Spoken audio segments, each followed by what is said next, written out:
আসসালামু আলাইকুম বন্ধুরা, তোমরা সবাই ভালো আছো। আমার ছোট্ট মেয়েকে এখন আমি সুজির পায়েস করে খাওয়াবো। দেখো কেমন করে আমি আমার মেয়েকে সুজির পায়েস বানাই।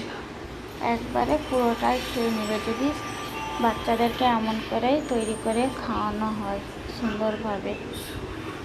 এবার আমি তোমাদেরকে রান্নাটা দেখাবো। দেখো প্রথমে একটা ছোট্ট হাঁড়িতে ঘি আগে থেকে দিয়ে দিচ্ছি, একবারেই গলে গেছে ঘিটা। এরপরে এতে আমি 2 চামচ সুজি দেবো, ছোটো চামচে 2 চামচ, এই 2 চামচ সুজি দিলাম।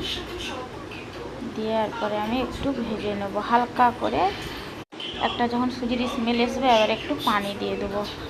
আর হালকা ভাজা হয়ে গেছে, এবার অল্প করে একটু পানি দিয়ে দেবো। দিয়ে এখানে মিশ্রি দিয়ে দেবো, গুঁড়ো দানার মিশ্রি।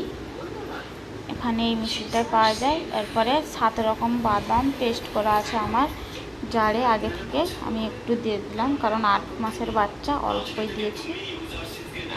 আমি সব খাবারে একটু করে বাদাম দিই। আর এতে আছে দুধ, গাজর, বিট, খেজুর আছে। এটা একটা মিক্সচারে পেস্ট করছি, করে 2-1 বার নাড়ি নেব। দেখো কালারটা কেমন হয়েছে, কত সুন্দর।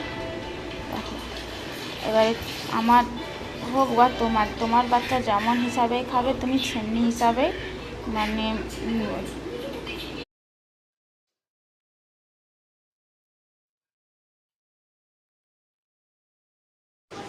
দেখো বন্ধু, খুব সুন্দর ঘনত্বটা হয়েছে। দেখো একেবারে খুব সুন্দরভাবে ঘনত্বটা হয়েছে।